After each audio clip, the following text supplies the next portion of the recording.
Hello everybody, welcome to a post-Christmas edition of Sack Time. I'm going to be uploading a few videos here. This is the first of them. I wanted to do this one last week, but I either got really lazy or forgot or was busy or whatever it was. Lots of excuses, none of them justified.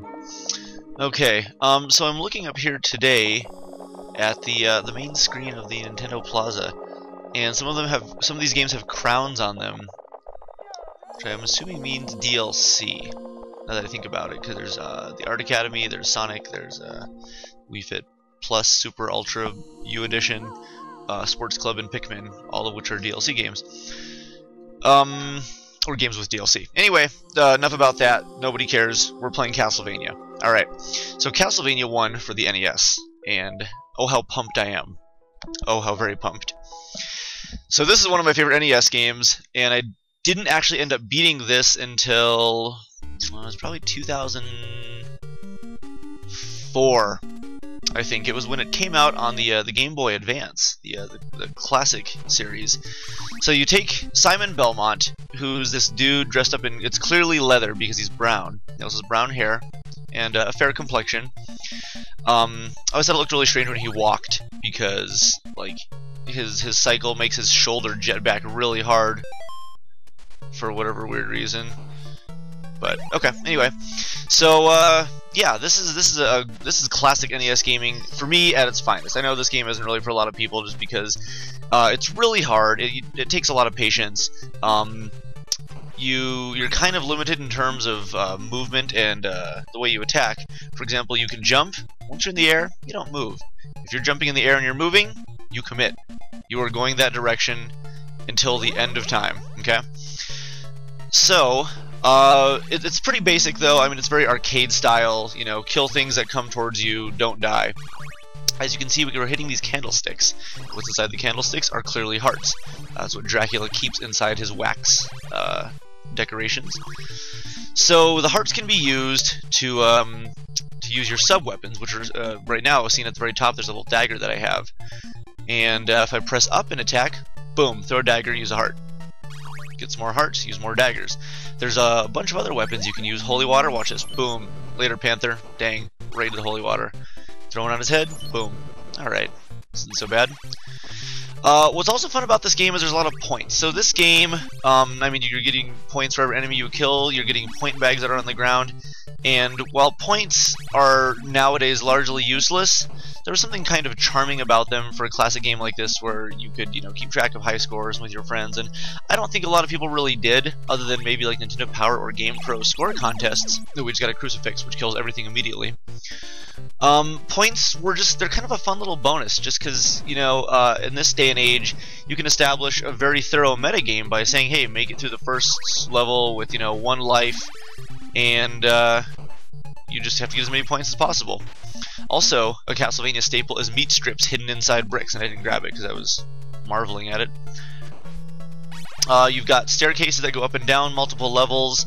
And because the game is pretty straightforward, it's not like current Castlevanias where you're doing a lot of exploration. It's pretty standard in terms of design. You just sort of go left to right, and there's a couple deviations like this. Let's grab the stopwatch. It's kind of cool.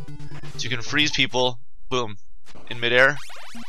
Grab point bags as they fall from the sky. Grab some holy water. Another fun thing about the meta game of looking for secrets was that you could like make stuff appear. You go down there and duck, and suddenly a bag of glowing money appears, and you get, I don't know how many points because it disappeared. Anyway, Castlevania 1. Throwing water on bats to kill them. We need to grab an axe here soon. I was deep in the middle of a very, very, very potent thought, and now I can't remember. The graphics are actually kind of cool. For being a very early NES, I think they're extremely good. And, I don't know, this game holds up very well to me, just in terms of it being a very established challenge. Grab some delicious juice, which we can use to be invincible for like 5 seconds. We come over here to kill a boss. There's another secret hidden in this, right there. The 2 allows us to throw 2 special weapons at once. Like that. So, and there's this bat killing me.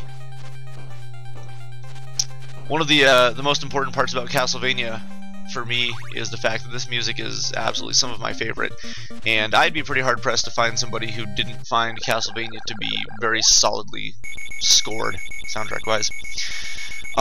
It's got music that holds up to this day, a lot of huge classics that have become staples of the series, and especially for remixes. And let's see here, we've got 1, 2, 3, I think there's only like 6 worlds, and they're broken up into stages. So like world 1 is like 3 stages. Now we start stage 4, then we go through a couple doors, and then stage 5. It's kind of an interesting mix-up. Now what makes this game really so hard, in addition to the control, is that when you get hit, you bounce back, you can fall in pits very easily. There's a lot of traps that are set up very carefully to make sure that you will die a lot. And that's kind of cool. You've got some really interesting level design and some really interesting enemies. We're going to come across some Medusa heads here in a second. And, well, soon-ish. No, is it right here? Yeah, they're right here. And these guys are especially intimidating because they zigzag, and with your limited mobility, it just comes down to finding a pattern for stuff like this.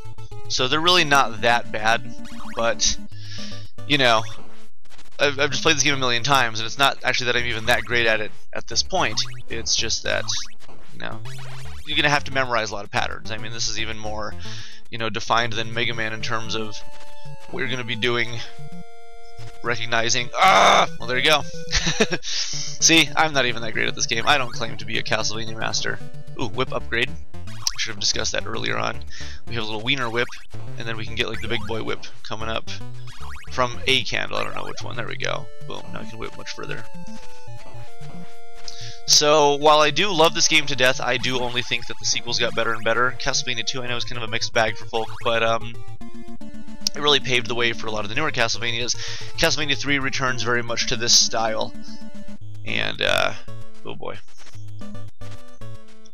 I can't play and talk at the same time, clearly. And a lot of the Castlevanias ended up going this route for a while.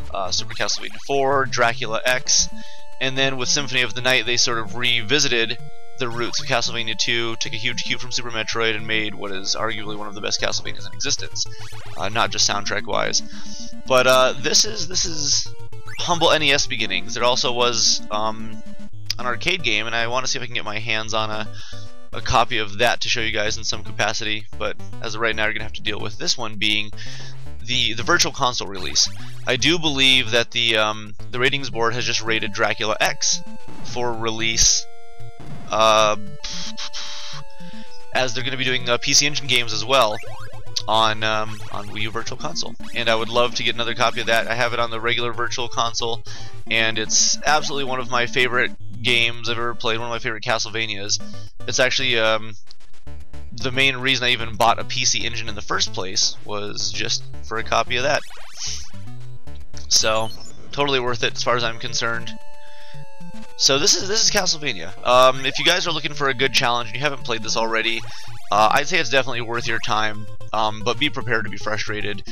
The end of the game, where you get to death, is probably the spot where I was stuck the longest. I mean 20-something years, you know, is what I was trying to do playing this level.